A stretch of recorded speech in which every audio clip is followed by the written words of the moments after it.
My name is Tyrone White. I'm a former 6'5" Menlo Crip. Some of my rivalries were the blood gangs and the Crip gangs. We're involved in drive-by shootings as well as drug dealing, and this is how crime works. Yeah, of course, I've participated in drive-bys. I've been a victim of drive-bys plenty of times. When you're going against war with one another, there's no winners. Now you can look at it and say, okay, I shot more of their homies than they shot of mine, or I killed more of their homies or they killed of mine. But both sides are taking losses. So if you both are taking a loss of life, there's no winners.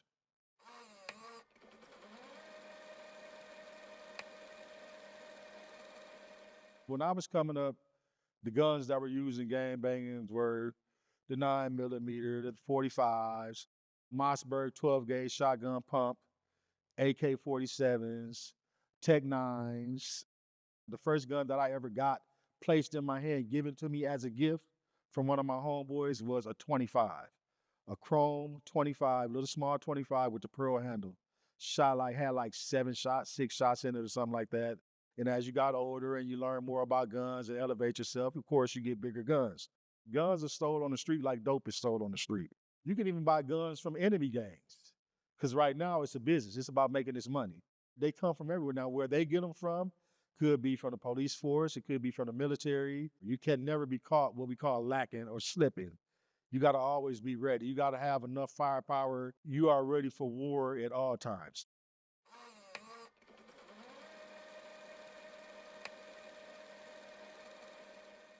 From the early 80s all the way up through the mid 90s, those were the years of heightened gang activities.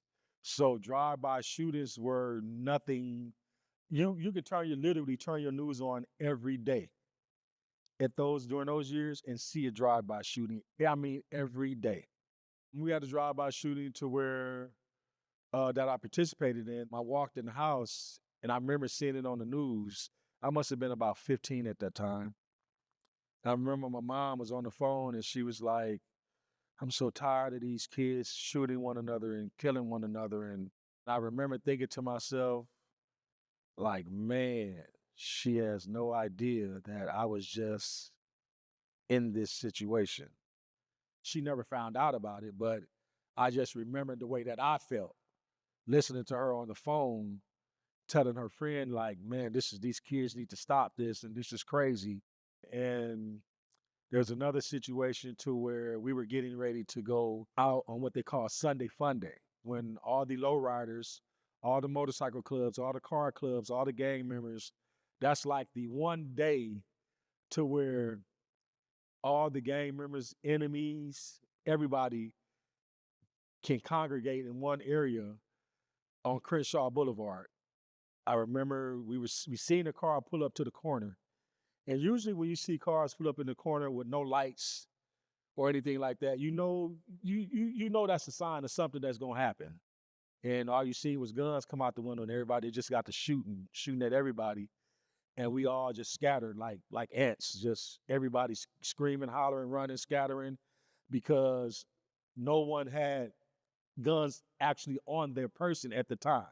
One of my big homeboys, he was very known. He had got hit in the face because they shot with a 12 gauge and they had buckshots, but it didn't kill him because they weren't shot at close range. Luckily, nobody got killed.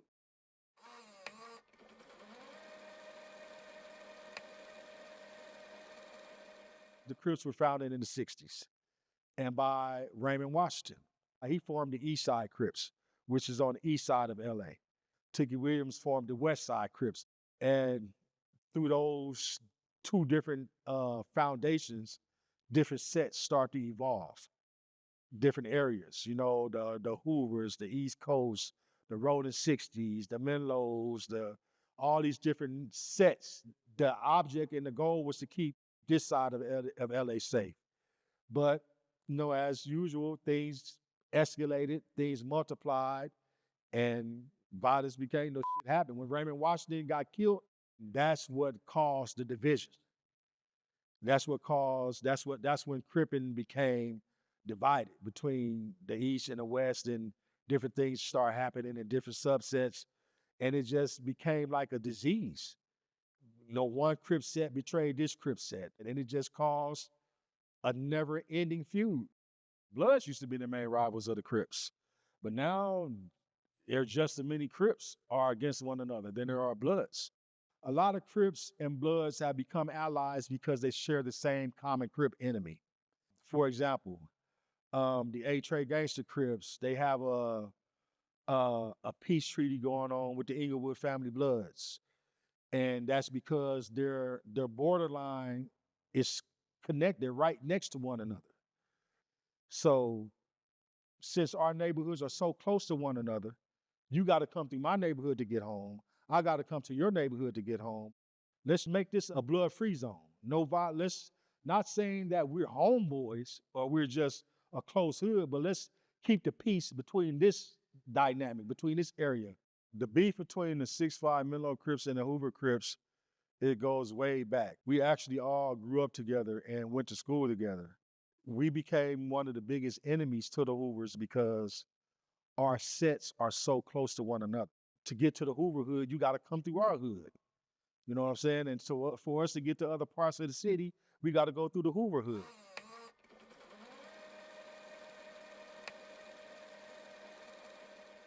I was born and raised in South Central LA all my life. Had a stepfather in my life that taught me how to be a man and different things. But for the most part, I was raised by a strong single mother. Usually in the Black neighborhoods, when kids that come from single parent homes like that, they usually get caught up in these streets because your mom is out working, trying to make a living for you, provide for you. While she's at work, you're out there running the streets, doing shit that you know you're not supposed to be doing. And that's pretty much how I started it. I was about 10 when I first started hanging around them. I knew them very well. It comes down to, hey, you've been hanging around us a lot. You've been chilling a lot. You from the hood. Let's make it official. And making it official means getting jumped in or doing something to be a member of the gang. Can be anything from you fighting one person, sometimes 4 or 5 persons. It's to see how you handle yourself. It's to see what type of skills you have. If you get into one of these type situations, can you stand your ground and hold your own, whether you get beat up or not? You have to know how to fight back. You got to be a monster to be a member of any gang, but particularly the Crips, you better be a monster.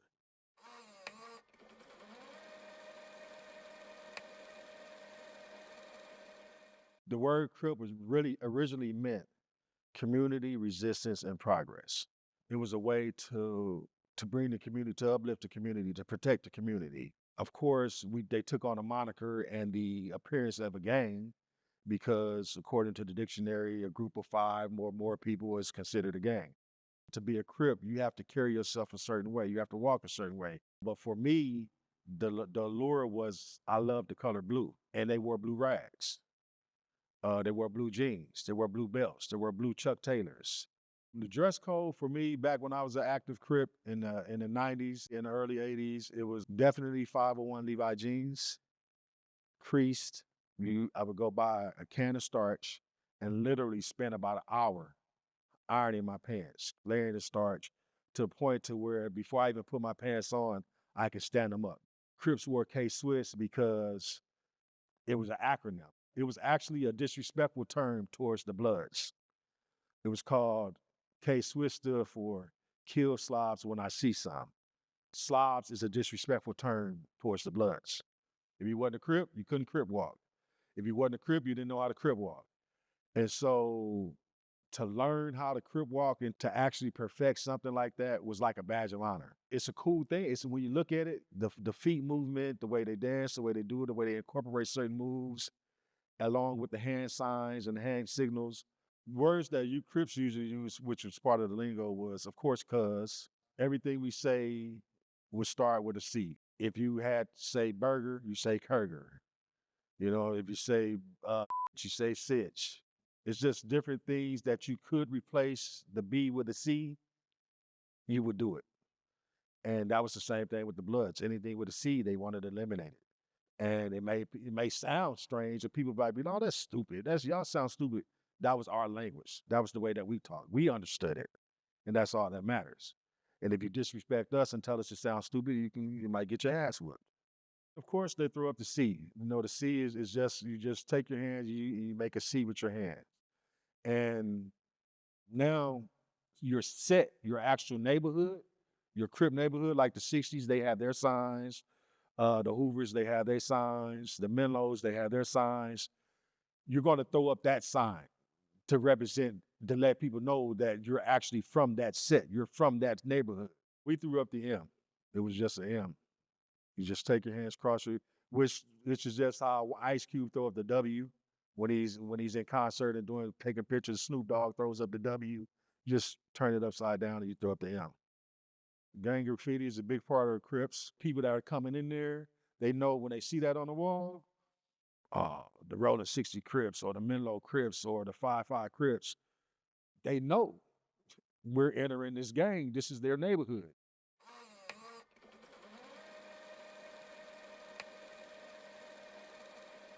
The gang structure is not so much organized like the mafia with underbosses and bosses and stuff like that. We didn't give titles like that. But people automatically knew who the OGs were, who the double OGs were, who the big homies was, and who was ranked over who. The double OG is usually one of the big homies that has put in more work than you can imagine.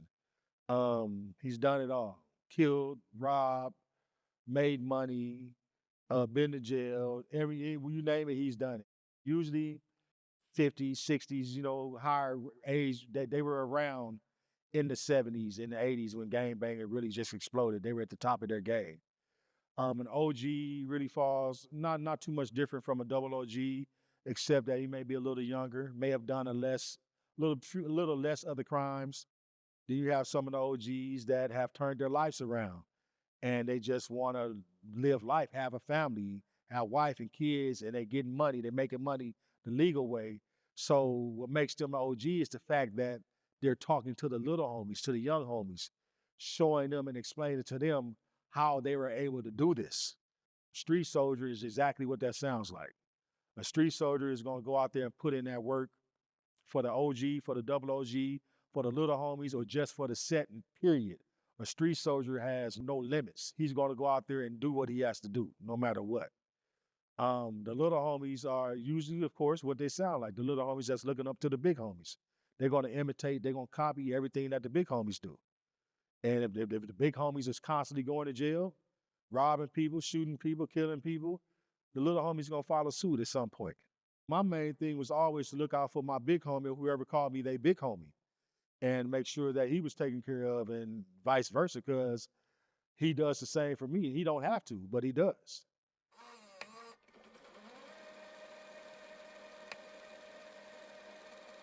I started out selling weed in middle school and then moved to crack cocaine and robbing. I did robberies. That was my way mostly of making money and keeping money in my pocket. The big homies had the big dope and they'll issue it out to the younger homies. They'll issue it down to the guys to the next level. And it was a way for everybody from the big homie, OG homies, all the way down to the homies in junior high school to make money. The homies in junior high school, they may be out there selling crack on the corners, $5 rocks, $10 rocks, $20 rocks. The big homies, they move in big weight, ounces, quarter pounds, stuff like that. The drugs came from a lot of times from drug cartels and as well as the government, believe it or not. I mean, there's a story about Freeway Rick, one of the biggest black dope dealers in history of Los Angeles. And he was he was caught up in that Iran Contra stuff with Ronald Reagan, and come to find out that the DEA was supplying him with dope, the same dope that they gave him 30 years for in prison. So, it's like that's just how it worked. They put it in our neighborhoods to bring us down, to keep us down. Always a goal of Crips to make a substantial amount of money and to open up your own business, whether it be a smoke shop, a liquor store, or a food place, or whatever. That was the goal, to find a way to take that money and make it somewhat as legal as you can.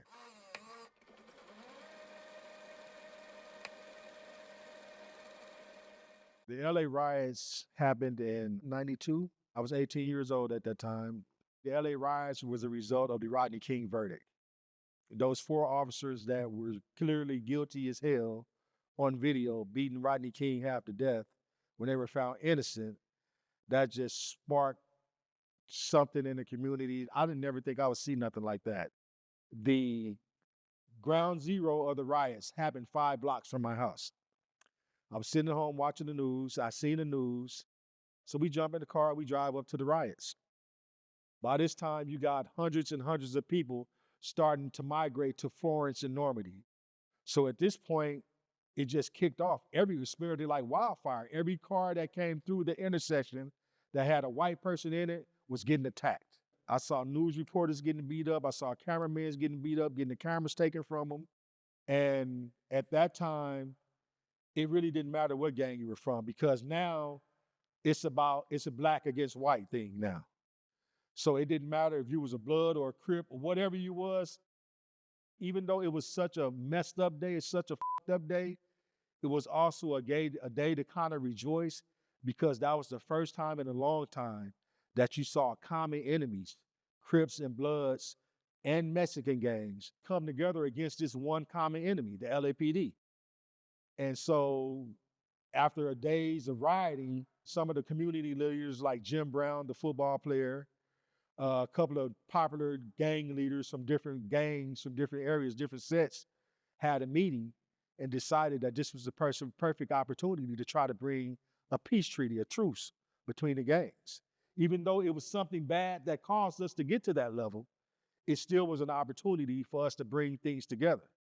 The peace treaty lasted officially maybe a good couple weeks, and it kind of continued to dissolve as weeks and months went on, to the point to where it didn't exist no more. But for that little short time, it was great to have it.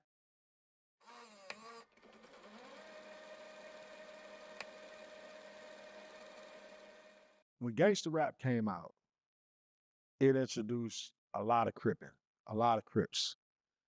And when NWA came out, which is the group that started gangster rap, Eazy-E, rest in peace, Eazy-E was known to be a Crip. And from him, you had other pioneer rappers that were from Crip neighborhoods. You had Snoop Dogg, you had Dub C, all these popular gang rappers that was in the neighborhoods representing their hoods that were blowing up on the mainstream. And so now you got people sitting at home watching MTV, 106 in Park. They're watching all these video shows, and they got these gang members doing rap videos with the blue rags and the six foes and the low riders and wearing all the gang attire and the gang uniform, but they're actually artists making money on TV, and now it's being broadcast all over the world. Aside from the UK and the Netherlands, I've heard about Crips in China. I heard there's some Crips in Africa, which I've actually seen online, social media. People in Africa cripping and just loving this West Coast culture. And I think all these countries adapted on to these United States values and these United States ways just because of how it was glorified, not really understanding the meaning of it. You know, that people lost their lives and people are killing. This is not something to play with.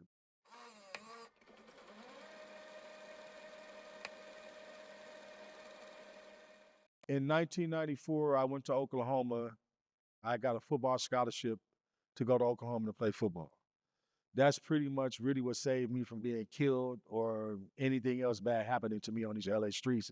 Played football there for 2 years at a historically black college. In 1996, 97, I moved to Oklahoma City and I started working at the Juvenile Detention Center. They needed a gang advisor, a gang trainer.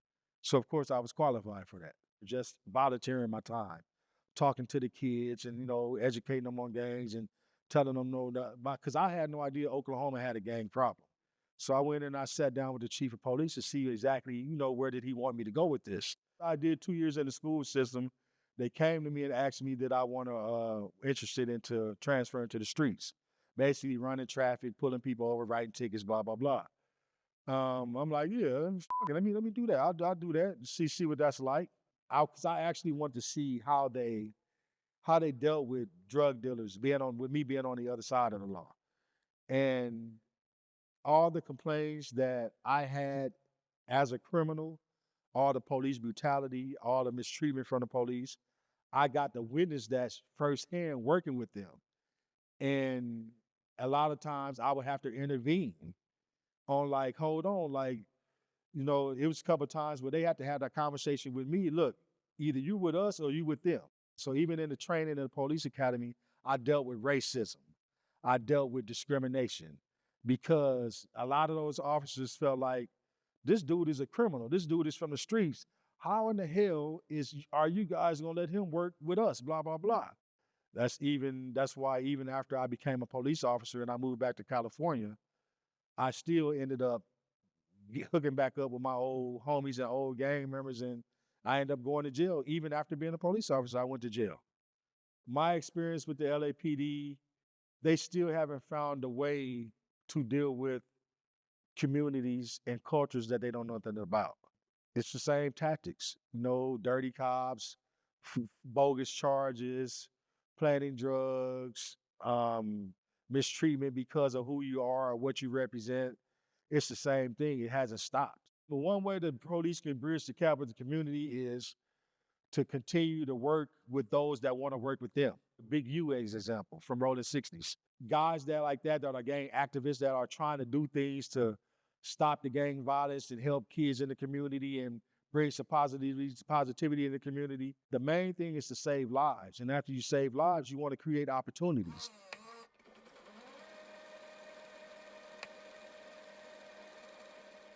I went to jail in Oklahoma for robbery. Since at that time when I was out there, it was for a robbery that I did when I was living in Oklahoma. When I came back to California in 2006, I went to jail again in 2009 for another robbery. And they end up finding about another robbery that I did, and they combined the cases. I ended up taking the 3-year deal. When I first got arrested, um, they took me down to the main LAPD headquarters, what they call the Parker Center. They transfer you the next day to the county facility. So I left the Parker Center that morning. They put me on the jail bus, took me to the county jail, which is known as the Twin Towers. You usually go into the tank. The tank is basically a holding area where a whole bunch of other gang members are at. And I'm talking about mixed in, Crips, Bloods, Mexicans, everybody. And that's like a box of dynamite waiting to explode. And sometimes you get put in those situations and the officers just leave you and they don't care. They don't, whatever happens in there, it happens. And you're gonna always find somebody in there that's gonna challenge you, especially if you're from a rival gang. You listen for the lingo, you listen to what they're saying. Or you might see people that you haven't seen since elementary and you lost contact with them, you wonder where they were at. Well, this is where they at. And so you find out that they from a Crip set. And so you guys just connect on one. Now, if it becomes a racial thing, Bloods and Crips, they find a way to unite against whatever race they have to go against. It can be some violence erupt in between the transportation into the different dorms or the different units. But for the most part, in the county jail, Crips was with Crips, Bloods with Bloods, or sometimes you get the general population where it's a mixed dorm. Now, don't get me wrong. If I went in there as a Menlo Crip or as a 60 Crip or 60 go in there and they run into some Hoovers, it's bad blood automatically. No matter we're Crips and we're Crips, we're in the same unit, it don't matter. We need to settle this beef. So I might walk in here and a Hoover Crip might say, hey, you from Menlo? I need that fade. I need that fade. So that lets you know that at some point, you and this guy have to fight because both of y'all sets don't get along. Inside or outside of prison with Crippin, there's no different. The way you carry yourself on the streets is the same way that you expected to carry yourself in the prison, except at a higher level because it's a little more dangerous in prison than it is on the streets.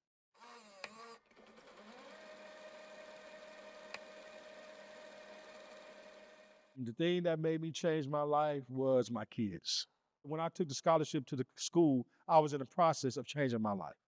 I just didn't know it. But that was my start of changing my life. And when I started working with gangs and talking to the kids in the schools and at the juvenile jails, and I seen how I was getting through to them and how much they respected me from what I was telling them and trying to teach them, it just made me want to change. It just made me want to continue to do positive things. And that's what I've been doing ever since. I met somebody one day and they told me I had this look. They's like, you should get into acting. You should think about acting. So I started doing acting little gigs, doing extra roles. And so I've done several projects and been a part of several TV series and dramas and different things that have gotten my foot into the door of acting. So there's definitely some positivity that can happen from my past that was negative. Yeah.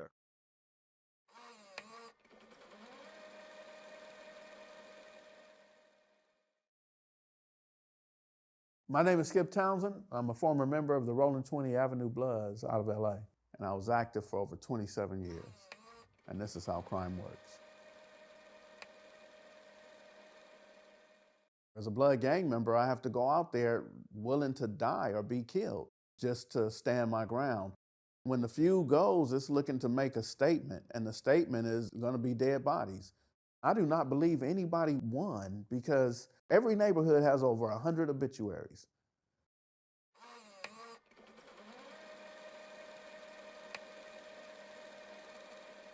Main rivals for Bloods has always been the Crips. Getting on the bus at 13 years old, the average person back then, we're going to the back of the bus. That's where the where you from or what you looking at or what size of your shoes. And if there were a group that was maybe 5 or 6, 7 deep and somebody got on and said they were from the wrong neighborhood, that's where it started. That's where the fight's gonna come. And that's how I became a blood gang member, willing to fight back. And that was in 1977. I joined a movement, and the movement was to not be a victim of the Crips. That was 1980 when I'm walking home from a football game. I was on Crenshaw and 59th Street, and the Rolling 60s had a big party that night. It was about 15 of them. They had beat me to the point where I was unconscious for a second. And then when I jumped up and took off running, one guy followed me, and he kept running after me. That was a horrible experience, but I'm glad I lived through it. What Hollywood thinks about gang membership is that there's some people, handing out guns to each other saying, man, we about to go shoot this up. And that's just not the case. Most of the shootings are emotions. Somebody's with somebody's girlfriend. Somebody stole somebody's car. Somebody got beat up at the mall and now they know they're gonna be at the skating rink tonight. The gang wars was not just a table of guys strategizing like, who are we gonna shoot next? So back in the 80s, most of the individuals had 38 specials. They had a revolver that only shot 5, maybe 6 times. They would have a 22. And now nobody has the 38 specials and 12 gauge. They have SKs and ARs, and they have 30 round clips. They have banana clips. They can shoot 30 times within a matter of seconds. So that changed everything. And that's when LA became the killing field. And it was hard to survive. The beefs now are majority on internet. Most of the beefs are going now because of someone said something and they're really tough behind a camera and a keyboard, whereas we actually had to go to school to fight. So the beefs are totally different in today's age than it was back when I was younger.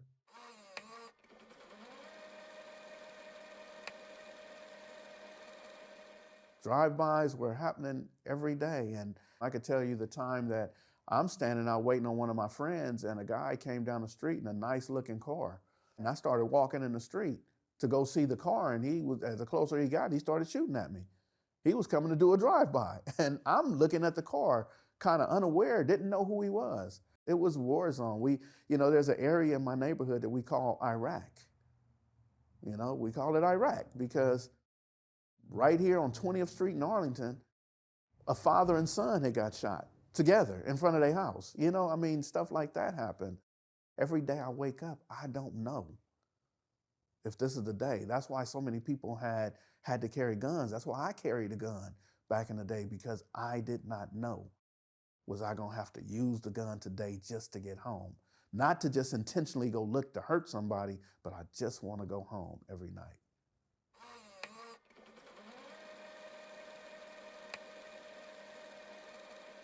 The Crips chose the color blue. So red was just the opposite of blue. And also, red stands out. There's something here that's brighter than you.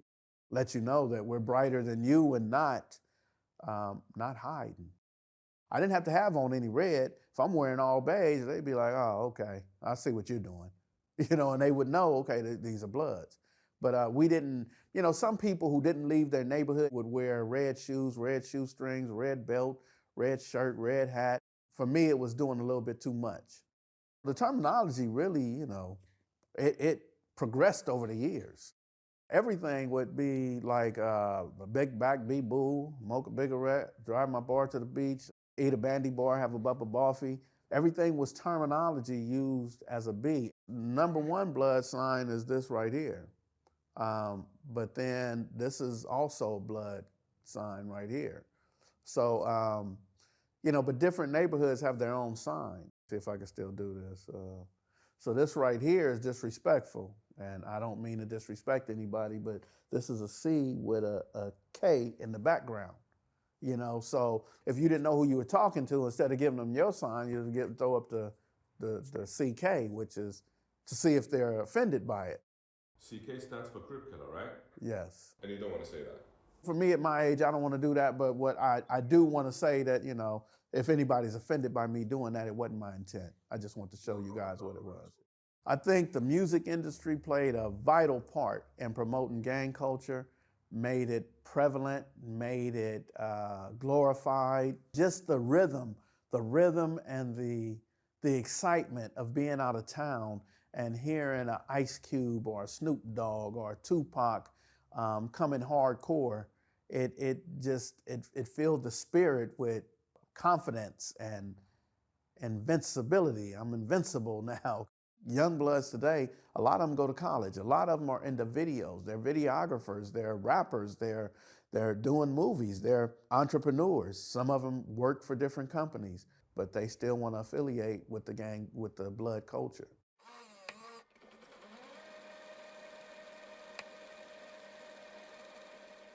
So there was never one way that anybody would make money in a gang. So there are guys who go out and steal cars. They're real good. Take a screwdriver, they can go out and steal cars. Then there are other people in the community who sell drugs. But everybody's not a drug dealer. So some guys will go out and sell drugs and they'll go to the swap meet and spend all their money on fresh t-shirts, khakis, new shoes. They're fresh, real clean. But they'll never be a drug dealer again. Whoever gave them that knows not to give them anything else because they don't know how to manage money.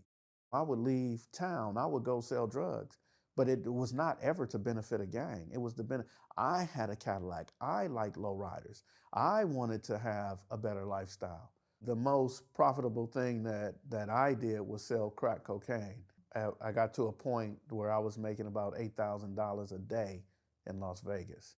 But at the same time, when other people were making almost $1 million a day selling crack in other cities. But then I know people who had PCP, we call it SHRM, and they could make $50,000 in a day. So the thing with the 1980s, the crack era and all that, it put a lot of Bloods and Crips together because it was now no longer just about money for the Bloods. It was like the Crips might have had a bigger sack, or maybe a Blood had a bigger sack and the Crips were buying from them. So really it was about relationships. I never shared money with a gang, and there was no leader that ever told me I had to bring my money back to them. Everybody had a family member who was out of town, a cousin in Alabama, Louisiana. Some people had them in Las Vegas, Arizona. I had a team of Crips and Bloods, and we just started putting the drugs on the north side of Las Vegas, and it was very profitable, very fruitful. So the blood culture did expand because of all these out-of-town missions. We're gathering more blood gang members, and we're letting people know our culture, and they're able to come to LA and talk to us and deal with us. So it expanded throughout the 80s.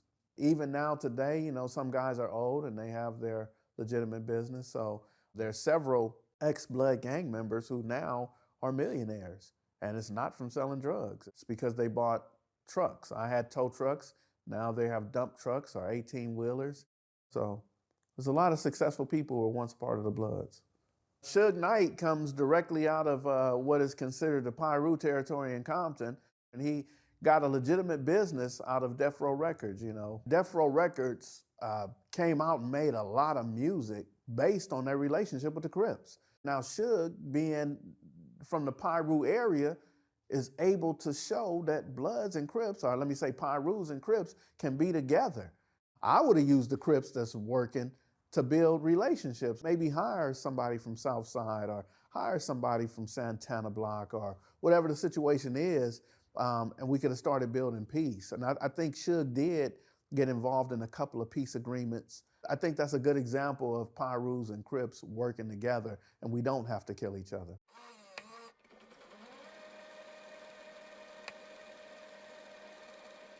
There are definitely rules for Blood members. Always say where you from.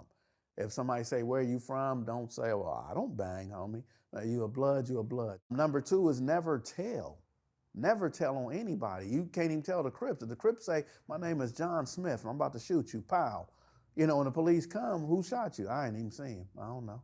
It's a rule not to snitch because if you're in this lifestyle and culture, you're going to be in jail. You're going to be going to court. You're going to go to prison. And you can't be known as a snitch and be a Blood. People didn't follow the rules will get what they call deep plea, get a discipline. And you can run from it on the streets, but as soon as somebody get into jail and they say, oh, whoop-de-whoop's here, they're going to be like, oh, you know what you got coming. And you can't run from the DP in jail.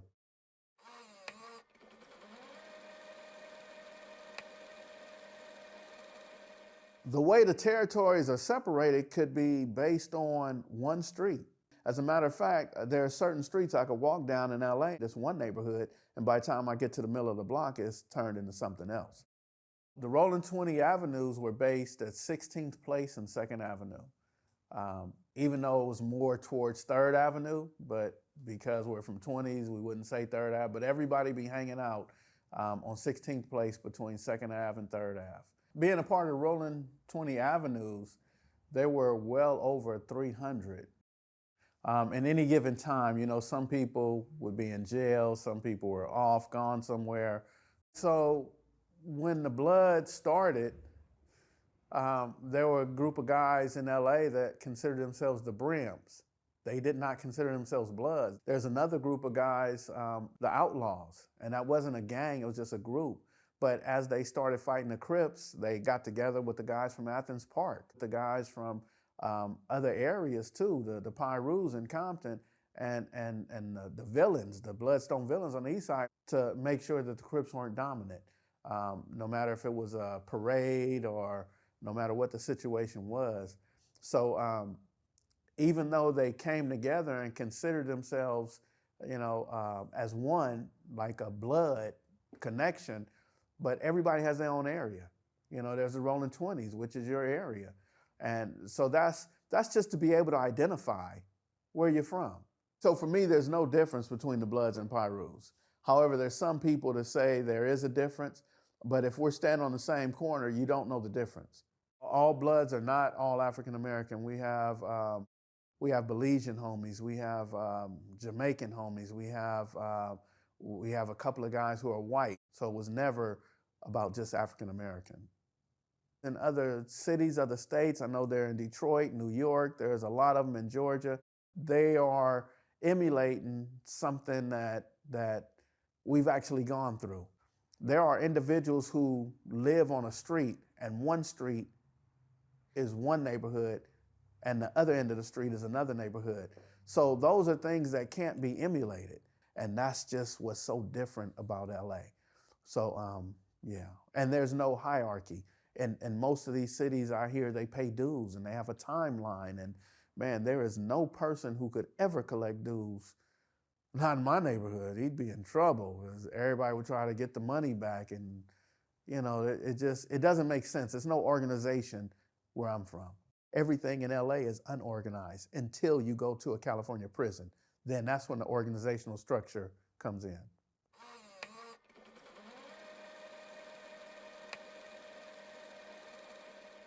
My first Arrest was in 1977, but I was in and out. That was juvenile.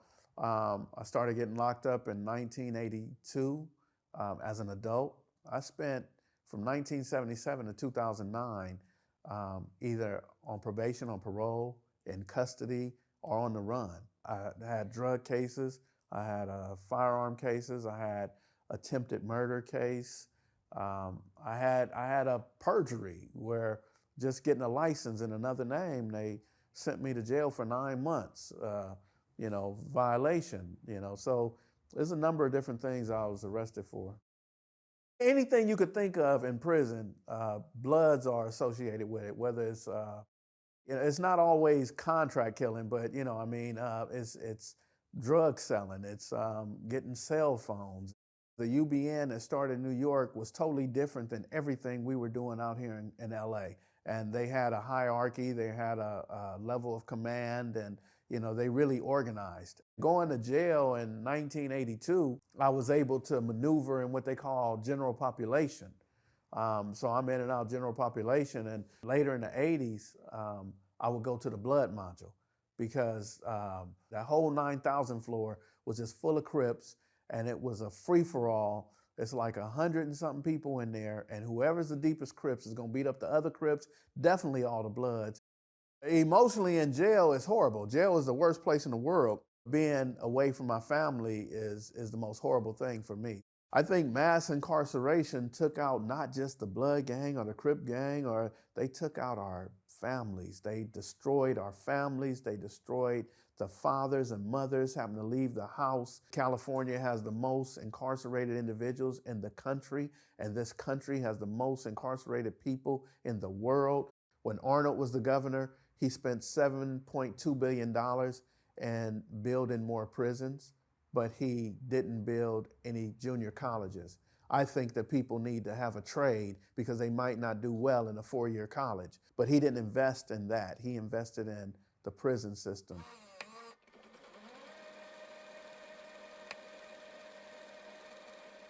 LAPD played a major part in helping to develop and grow the hatred that we had for each other. LAPD would actually drop people off in different neighborhoods, would get on their loudspeaker, and they would wake up the neighborhood and say, there's a Blood in your area. He's in this car, and he's sitting in front of the house right now, and people would come out to see what they're talking about. I think LAPD has taken 1,000 baby steps forward. I do not think that they see us or view us any different now. I think the only thing that's a little different now is that LAPD, not the LA County Sheriff, but LAPD will listen to the concerns and the complaints of the community, whereas back in the days, they didn't want to hear it. Now they're proactive. They're looking to bust up groups, see who has guns, who doesn't. But prior to that, it would take a phone call. And most community members didn't make the phone calls to the police department because, once again, we'd be victimized. So I don't want to be victimized, so I don't want to call the police. I'm going to call my mother.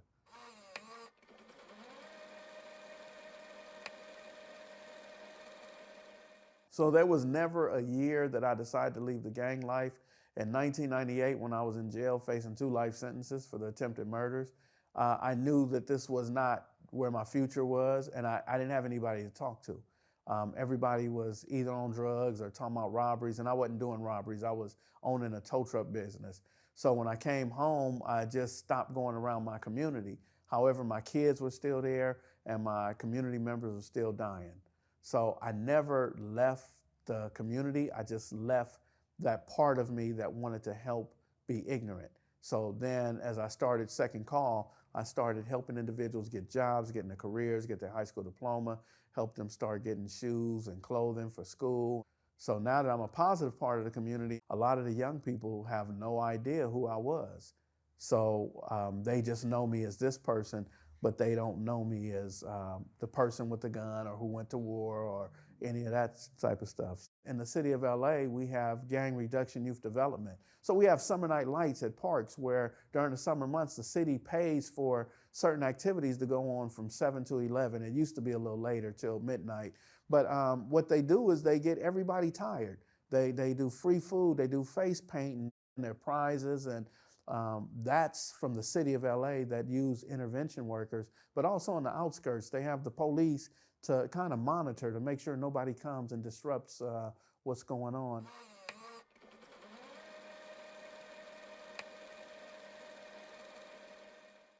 I think the old school blood culture values is more so we are one. And the new school blood culture values are they fight each other. And like I said, they were born into a war when they were born. They were born into blood versus blood wars. So they don't know what peace is. The ignorance part of not ever letting go of, say, the gang culture, the gang lifestyle, not developing into something different and into a more productive neighborhood. That Blackstones don't have to be gangs.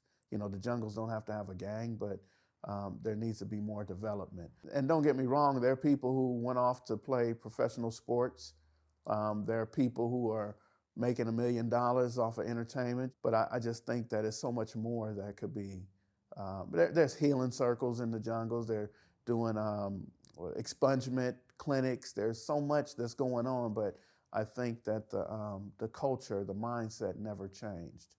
The violence of the Crips and the Bloods is definitely going to end soon, within 10, 12 years. But in the next 30, 35 years, there'll be something else that everybody gravitate, all the kids will gravitate to be this. I don't know what this is, but it's going to happen.